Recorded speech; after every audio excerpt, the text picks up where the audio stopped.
Imaginez un pays où vous pouvez être fouetté sur la place publique pour avoir fait l'amour avant le mariage, où le café le plus cher du monde est fabriqué à partir d'excréments d'un animal, et où le silence est si sacré que, le jour du Nouvel An, personne n'a le droit d'allumer de lumière, de parler ou de sortir de chez soi. Je vous parle de l'Indonésie, un pays comptant plus de 17 000 îles où le silence devient loi. Où des dragons se promènent en liberté et où la nuit peut être sacrée ou remplie de péchés cachés. Dans la vidéo d'aujourd'hui, vous allez découvrir les faits les plus bizarres, les traditions les plus étranges et les endroits les plus incroyables de l'un des pays les plus singuliers de la Terre. Mais avant de commencer, laissez votre j'aime et abonnez-vous à la chaîne. Cela m'encourage à vous proposer des vidéos incroyables. Numéro 1. Géographie. Située en Asie du Sud-Est, l'Indonésie est un archipel fascinant formé de milliers d'îles qui s'étendent sur une vaste zone entre les océans Indien et Pacifique. C'est le plus grand archipel du monde et sa géographie est si complexe que, jusqu'à aujourd'hui, on ne sait pas avec certitude combien d'îles existent réellement. Le gouvernement parle de 17 504, l'agence spatiale locale de 18 307. La vérité, personne n'arrive à les compter. Le pays s'étend sur plus de 5000 km d'est en ouest, traversant 3 fuseaux horaires et occupant l'une des régions les plus riches en biodiversité et les plus sismiques de la planète.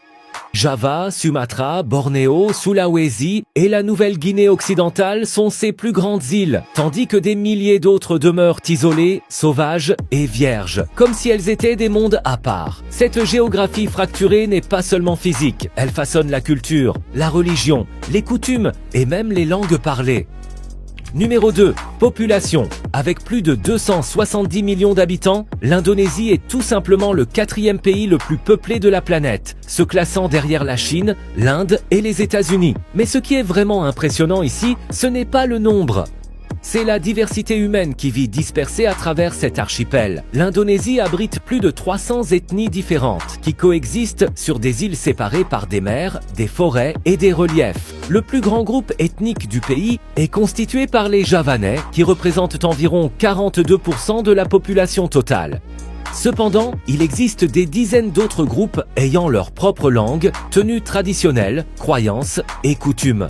Et en parlant de langue, la langue officielle est l'indonésien, utilisé dans les écoles, au gouvernement et dans les médias. Mais ce n'est qu'une langue parmi les plus de 700 langues régionales parlées par différents groupes ethniques, ce qui révèle l'ampleur de la richesse linguistique et culturelle du pays. C'est comme si chaque coin du pays parlait sa propre version de l'Indonésie. Un fait curieux concernant les Indonésiens est qu'ils figurent parmi les peuples ayant la taille moyenne la plus petite au monde. La moyenne nationale n'est que d'1,58 m, se plaçant même derrière la Bolivie et les Philippines. Cette caractéristique peut être liée à des facteurs génétiques, environnementaux et historiques. Sur l'île de Flores, par exemple, on a retrouvé des fossiles d'un ancien hominidé d'environ 1 mètre de haut, surnommé le Hobbit par les chercheurs. Une découverte qui renforce à quel point l'origine du peuple indonésien peut être unique et mystérieuse. Numéro 3. Capitale. Jakarta, la capitale, est le cœur battant de l'Indonésie. Située sur la côte nord-ouest de l'île de Java, c'est la plus grande ville du pays et aussi la plus peuplée, avec plus de 11 millions d'habitants et une région métropolitaine qui dépasse les 30 millions de personnes, ce qui en fait l'une des plus grandes agglomérations urbaines du monde. Cette ville est un véritable melting pot culturel où modernité et tradition se mélangent au milieu du chaos de la circulation, des gratte-ciel en verre, des marchés de rue effervescents et des mosquées historiques. Se promener dans Jakarta, c'est être témoin des contrastes du pays en temps réel. D'un côté, des centres commerciaux de luxe et des cafés raffinés, de l'autre, des ruelles étroites, des bidonvilles et des transports improvisés. Parmi les sites touristiques les plus célèbres, on trouve l'imposant Monas, le monument national, une tour d'une 132 mètres de haut qui symbolise la lutte pour l'indépendance du pays. Et la mosquée Istiklal, la plus grande d'Asie du Sud-Est, d'une capacité de plus de 120 000 fidèles. Mais Jakarta a aussi ses problèmes. Elle fait face à des inondations fréquentes, à la pollution, à la surpopulation et elle est littéralement en train de couler. C'est exact, certaines zones de la ville s'enfoncent de plus de 20 cm par an. À cause de cela, le gouvernement indonésien met déjà en œuvre un plan audacieux. Transférer la capitale vers une nouvelle ville appelée Nusantara, qui est en train d'être construite de zéro sur l'île de Bornéo. Numéro 4. Lois étrange. L'Indonésie possède certaines des lois les plus sévères et les plus curieuses au monde, en particulier lorsqu'il s'agit de comportements moraux et de bonnes mœurs. La plus polémique d'entre elles se trouve dans la province d'Aceh, où est en vigueur la charia, la loi islamique. Là-bas, il est interdit d'avoir des relations sexuelles avant le mariage. Et quiconque se fait prendre peut être fouetté sur la place publique. La punition a réellement lieu. Le couple est placé devant une foule et reçoit des dizaines de coups de fouet sur le dos. Cette pratique est légalisée et défendue par les autorités locales comme un moyen de maintenir la morale de la société. Mais cela ne s'arrête pas là. Boire de l'alcool, entretenir des relations homosexuelles, tromper son partenaire, jouer de l'argent ou même porter des vêtements jugés immoraux peut également entraîner la même punition. Fouet, prison ou même réhabilitation sociale imposée par les chefs religieux. Dans d'autres régions du pays, il existe des lois curieuses qui peuvent sembler exagérées aux yeux du monde occidental. Dans certaines villes, par exemple, il est interdit de danser trop près de quelqu'un du sexe opposé en public. Et dans certains endroits, les couples non mariés ne peuvent pas partager la même chambre d'hôtel, même s'il s'agit de touristes. S'ils sont pris en flagrant délit, les propriétaires de l'établissement peuvent être mis à l'amende et le couple emprisonné. Bien que le reste du pays suive un système civil plus flexible, bon nombre de ces lois régionales restent en vigueur et sont prises au sérieux. En Indonésie, la notion de bien et de mal peut considérablement varier et dans certains endroits, franchir la ligne jaune peut coûter très cher. Numéro 5. Danse traditionnelle. Les danses traditionnelles de l'Indonésie constituent l'une des expressions culturelles les plus riches et les mieux préservées du pays, portant en elles des siècles d'histoire, de spiritualité et d'identité locale. Chaque mouvement, geste et expression corporelle possède une signification spécifique, souvent liée à des croyances religieuses, des histoires anciennes et des rituels sacrés. L'une des plus connues est la danse Kecak, originaire de Bali. Dans cette représentation, des dizaines d'hommes s'asseyent en cercle et répètent des sons rythmiques avec leur voix, créant une sorte de bande-son humaine. Pendant ce temps, des danseurs au centre mettent en scène des histoires basées sur l'épopée hindoue du Ramayana. Le plus impressionnant, c'est qu'il n'y a pas d'instrument de musique. Tout est conduit uniquement par les voix et les mouvements. Une autre danse marquante est le barong, qui représente la lutte entre le bien et le mal. Dans celle-ci, une créature mystique semblable à un lion, le barong, affronte des forces sombres dans une performance pleine de symbolisme. Cette danse est courante lors des cérémonies et des événements religieux, et elle est perçue comme une forme de protection spirituelle. Dans d'autres régions du pays, comme sur l'île de Java, il existe des danses plus douces et maîtrisées, avec des mouvements lents, élégants et extrêmement précis. Les danseurs passent des années à s'entraîner pour maîtriser chaque détail, de la position des mains à l'expression du regard. Les costumes constituent également un point fort en soi. Des vêtements colorés, des masques détaillés et des accessoires dorés transforment les représentations en véritables spectacles visuels. Chaque élément du costume possède une signification propre, représentant un rang social, la spiritualité ou des personnages spécifiques. De plus, bon nombre de ces danses ne sont pas seulement des représentations artistiques, mais font partie de rituels religieux et de célébrations importantes. Elles sont utilisées pour rendre hommage aux dieux, éloigner les énergies négatives et marquer les moments importants de la communauté. En général, les danses traditionnelles de l'Indonésie vont bien au-delà du divertissement. Elles constituent un moyen de préserver la culture, de transmettre des histoires anciennes et de maintenir vives les traditions d'un pays formé de centaines d'îles et de peuples différents. Numéro 6. Histoire. L'histoire de l'Indonésie est marquée par des civilisations anciennes, des occupations étrangères, une résistance populaire et une indépendance conquise de haute lutte. Bien avant l'arrivée des Européens, les îles de l'Indonésie étaient déjà habitées par des peuples aux cultures riches et bien organisées. De grands royaumes y ont fleuri, comme l'empire Sriwijaya à Sumatra qui dominait les routes commerciales maritimes entre les 7e et 13e siècles. Ensuite vint l'empire Majapahit, qui contrôlait une bonne partie de l'Asie du Sud-Est au XIVe siècle et qui est considéré comme l'apogée de la puissance javanaise. Mais tout a changé avec l'arrivée des Européens. D'abord vinrent les Portugais, puis les Britanniques. Mais ceux qui ont réellement dominé le territoire furent les Néerlandais, qui sont restés pendant plus de 300 ans, exploitant intensément les îles pour leurs épices comme le clou de girofle et la noix de muscade. Pendant la Seconde Guerre mondiale, les Japonais ont occupé l'Indonésie, expulsant les Néerlandais et affaiblissant la domination européenne. C'est dans ce contexte que le mouvement nationaliste a gagné en puissance. En 1945, juste après la capitulation du Japon, les dirigeants Sukarno et Hatta ont proclamé l'indépendance du pays. Cependant, les Néerlandais ne l'ont pas accepté immédiatement et l'Indonésie a dû mener une guerre d'indépendance jusqu'en 1949. Après cela, Sukarno est devenu le premier président du pays. Toutefois, des années plus tard, le général Suharto a perpétré un coup d'État et instauré une dictature militaire qui a duré plus de 30 ans. Suharto est resté au pouvoir jusqu'en 1998, date à laquelle il a été contraint de démissionner à la suite d'une vague de manifestations populaires et d'une grave crise économique. Aujourd'hui, l'Indonésie est une république démocratique, mais elle porte encore les marques profondes de la colonisation, de la guerre et de la dictature. Numéro 7. Curiosité. L'Indonésie est le genre de pays où l'insolite fait partie du quotidien. Un bon exemple est le kopi luwak, considéré comme le café le plus cher au monde. 1 kilo peut coûter jusqu'à 920 €. Et la raison, il est fabriqué à partir de grains qui ont transité par le système digestif d'un animal appelé civette. L'animal mange le fruit du caféier, digère la pulpe et excrète les grains. Ensuite, ils sont lavés, torréfiés et moulus. Le goût est réputé doux et moins acide, mais son origine divise les opinions, et cela ne s'arrête pas là. Le pays abrite la plus grande fleur de la planète, appelée Rafflesia arnoldi.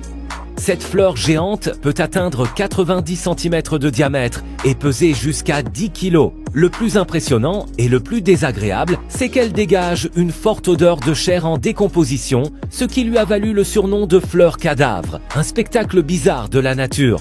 Et si vous pensez que les dragons n'existent que dans les films, détrompez-vous.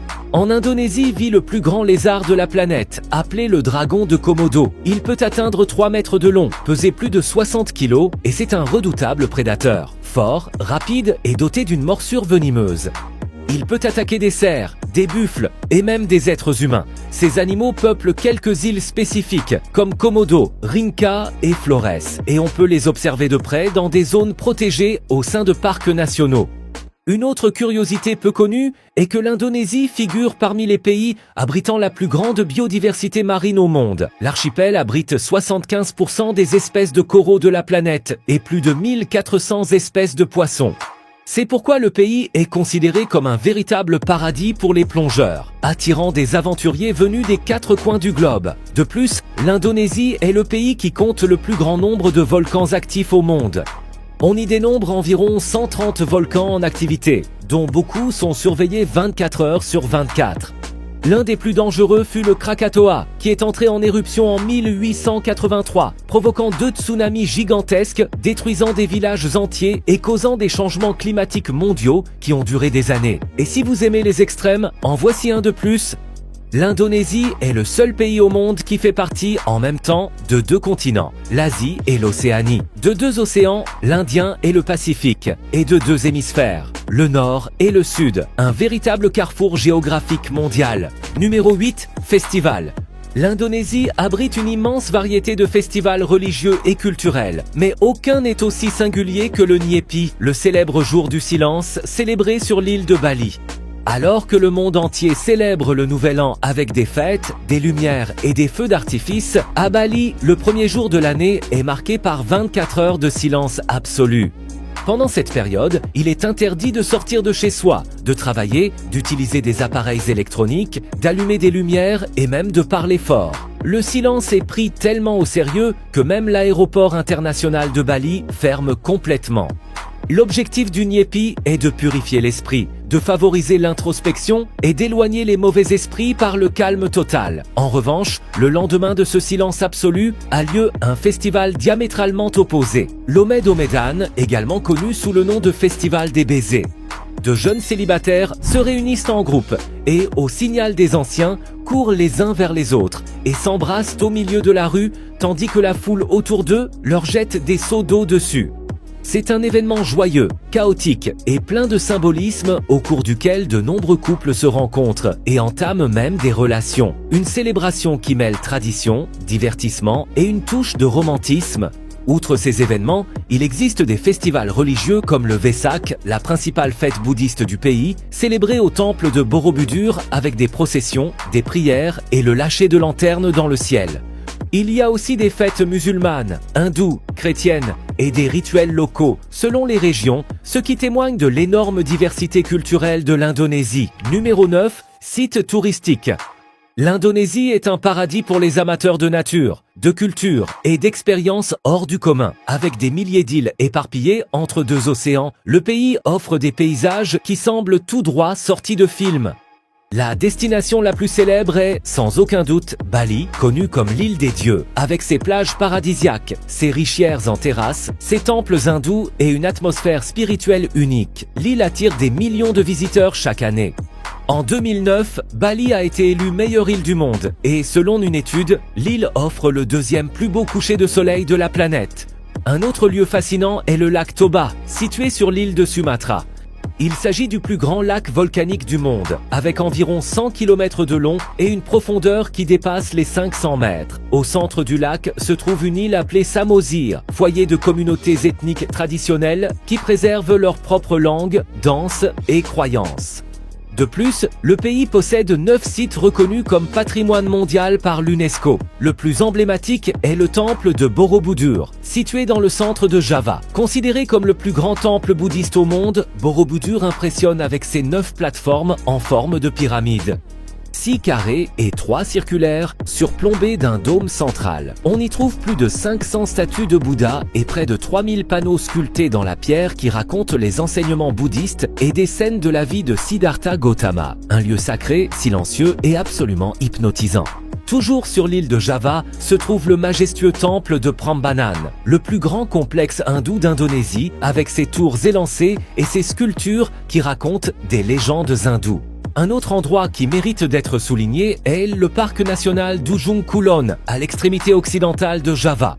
Ce sanctuaire naturel est le dernier refuge du rarissime rhinocéros de Java, l'un des mammifères les plus menacés d'extinction au monde. La région abrite une forêt tropicale pratiquement vierge, avec des cascades cachées, des sentiers volcaniques et une biodiversité impressionnante qui semble résister à l'épreuve du temps. Numéro 10, gastronomie. La cuisine en Indonésie est pleine de saveurs, de couleurs et de beaucoup de piments. Le riz constitue la base de la plupart des repas, généralement accompagnés de légumes, de poulet, de poisson ou de viande. Mais la variété va bien au-delà, et certains plats peuvent surprendre même les palais les plus aventureux.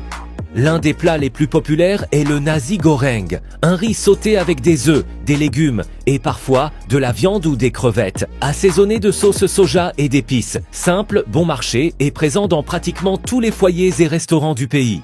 Un autre grand favori est le satay, des brochettes de viande, généralement du poulet, du bœuf ou du mouton, grillées à la braise et servies avec une sauce épaisse aux cacahuètes. C'est le genre de cuisine de rue que vous trouvez aux 4 coins du pays, en particulier sur les marchés nocturnes. Quant au rendang, typique de la région de Sumatra, c'est une viande mijotée lentement pendant des heures, avec du lait de coco, des piments et un mélange intense d'épices. Le résultat est un plat riche, épicé et plein de nuances gustatives, considéré par beaucoup comme l'un des meilleurs plats au monde. Un autre élément fondamental de la cuisine indonésienne est le sambal, une pâte de piment épicé qui accompagne pratiquement tous les repas. Mais ce qui attire le plus l'attention des touristes, ce sont les mets exotiques, que l'on trouve principalement dans les régions les plus reculées. Dans de nombreuses îles, il est courant de consommer de la viande de serpent, de grenouilles, de chiens, de chauves-souris et même des insectes frits comme des grillons, des scarabées et des sauterelles.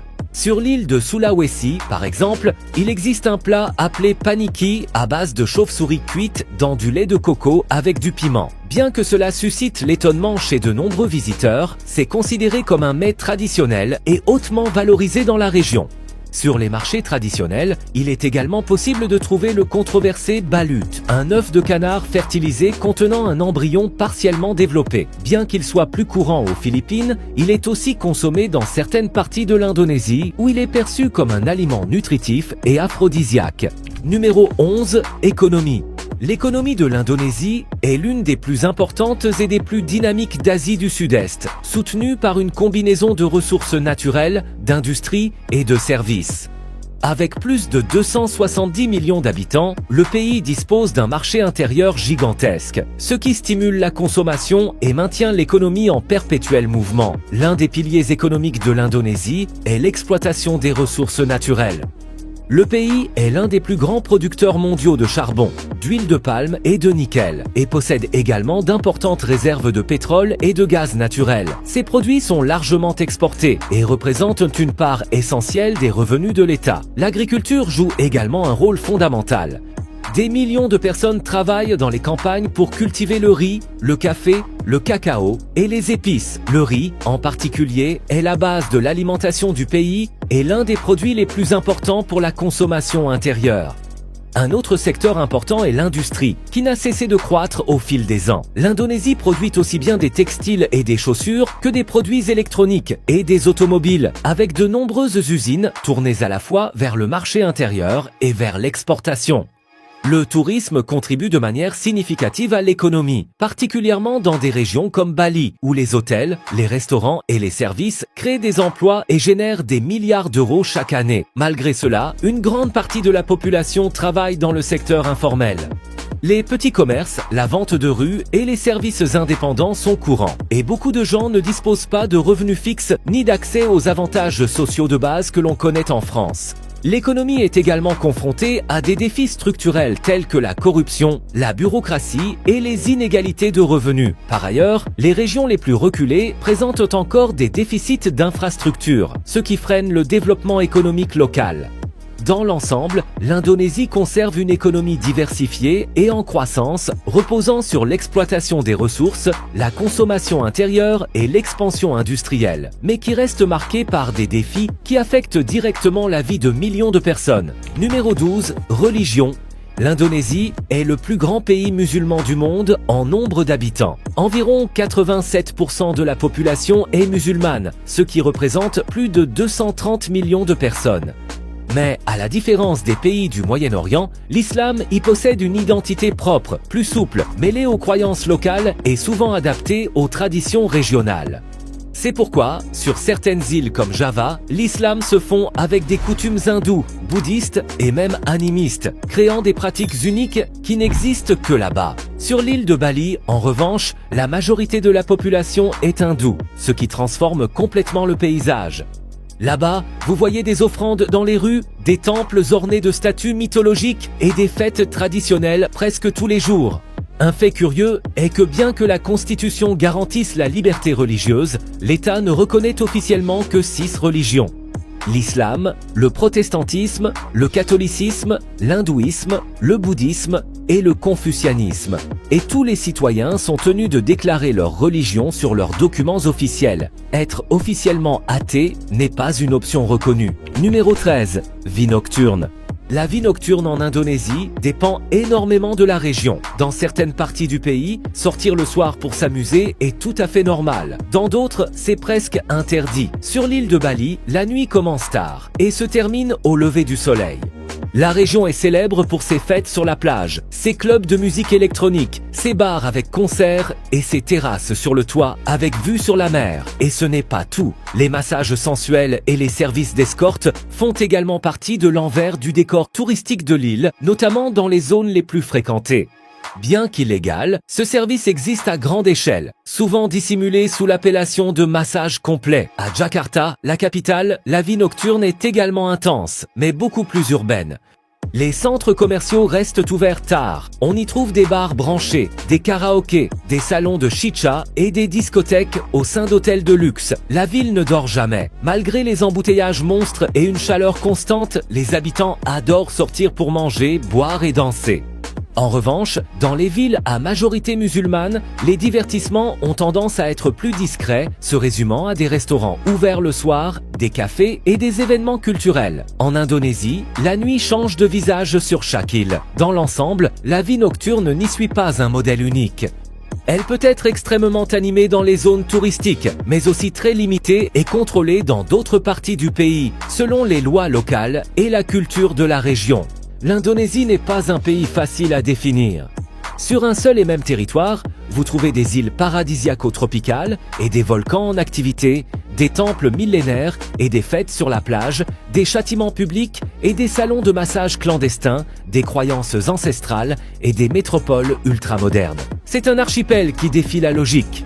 Un pays où chaque île possède sa propre âme, ses propres lois, ses propres secrets. Un endroit où vous pouvez être applaudi pour méditer ou fouetté pour avoir aimé la mauvaise personne. Cette vidéo touche à sa fin. Dites-nous dans les commentaires ce qui a le plus retenu votre attention. Merci de l'avoir regardé. Laissez votre j'aime et abonnez-vous à la chaîne. Cela me motive à continuer de créer des vidéos incroyables pour vous. À la prochaine.